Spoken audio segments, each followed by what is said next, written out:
I grew up without having a relationship with my father. And that was tough. And through that, I sought attention. And I started modeling when I was 15 or 16. And all of a sudden, I was getting positive reinforcement from places that I normally didn't. And I liked the way that felt.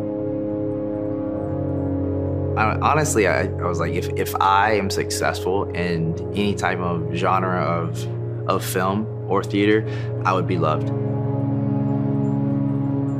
So I took my $50 and I went to California and I spent almost every cent I had. And then all of a sudden I was like, shoot, I don't have any money.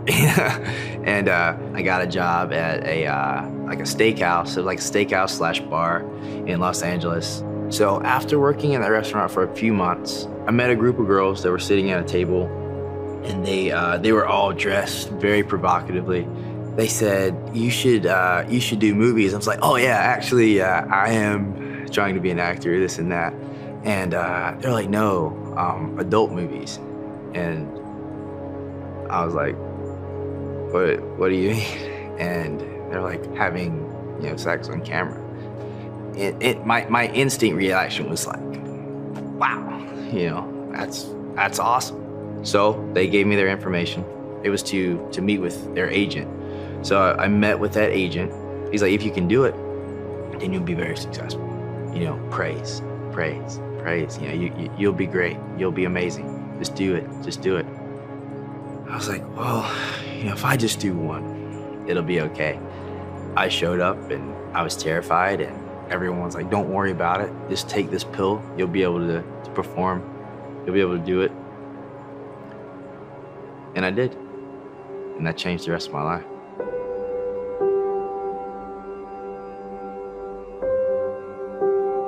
All I remembered about it was nothing but what I did, just the environment around me. I didn't have a conversation with the girl. I didn't know her name. We never even made eye contact. I felt dirty. I felt the camera guy directing me to do stuff while I was doing that. It didn't feel real. It didn't feel like it truly happened. And then some of my friends saw it. I was embarrassed, even though they were like, dude, that's so cool. And then I thought, if these people can see it, probably someone close to my family is gonna see it. And then,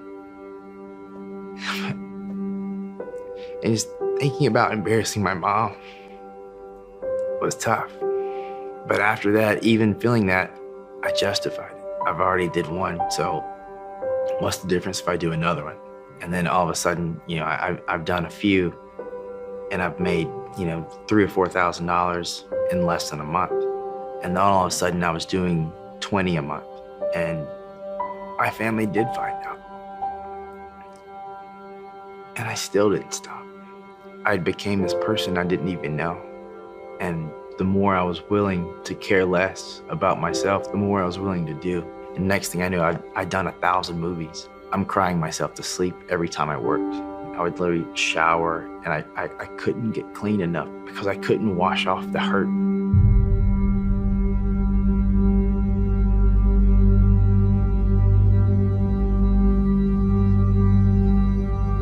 And I truly believed at that point that I didn't matter.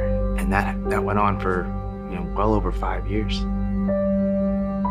And I was going to deposit a check, and the teller looked at me and said, Joshua, is there anything else I can do for you? And that was the first time I heard my name in a long time. And I just lost it. And I went home and I looked myself in the mirror and I was like, what have I done? What have I done with my life? I haven't been home in 2 Christmases. I wasn't taking care of my mom. I wasn't taking care of my brother. So I called the director and told him that I'm never coming back. So that's what I did. I ran. I ran for my life. I moved to North Carolina. Every night I would have dreams of the things I did. So even though I wasn't doing anything anymore, my sin was, just tucked away. It wasn't dealt with. The last thing I wanted to do was face what I did. And I'd ruined my relationship with my family. My mom, anytime I reached out to her, she's like, I love you no matter what. It hurt so bad for her to say no matter what, because I knew I embarrassed her. And then I met someone else. When I met Hope, I was like, even though she likes me, like she doesn't know what I've done. There's no way that she could accept me for who I am. She asked me if I believe in God, and I said yes. And after she asked me that, I felt like I had to tell her something. I did pornography for, over 5 years.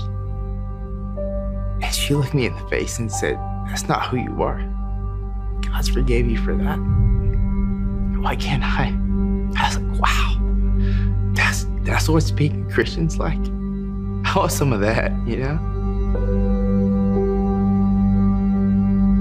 So not long after that, together, we went to Hope. And when I walked in Hope, we were sitting there, and Mike's talking straight to me, and he's like, no matter how broken you are, it's never too late. And I believe that. My whole life changed. Here I am, so undeserving, that he stooped down, he picked me up, and he brushed me off, and I was clean. It was like it was never happened in his eyes. And I can't explain the burden that took away.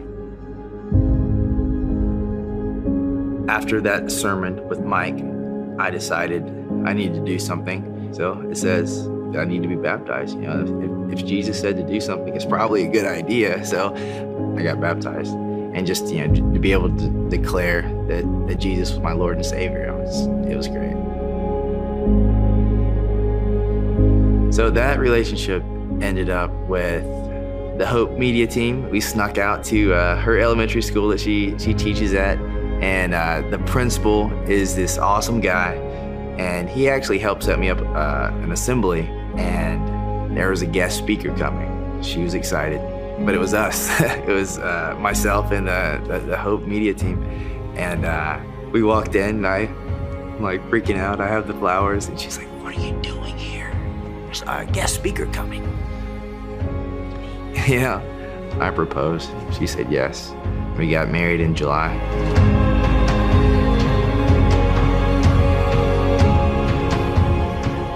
With all my heart, I believe that I want to share this story with not only people in that industry, but people that think that they don't have a chance. You're never too broken. There's nothing you've ever done is too bad.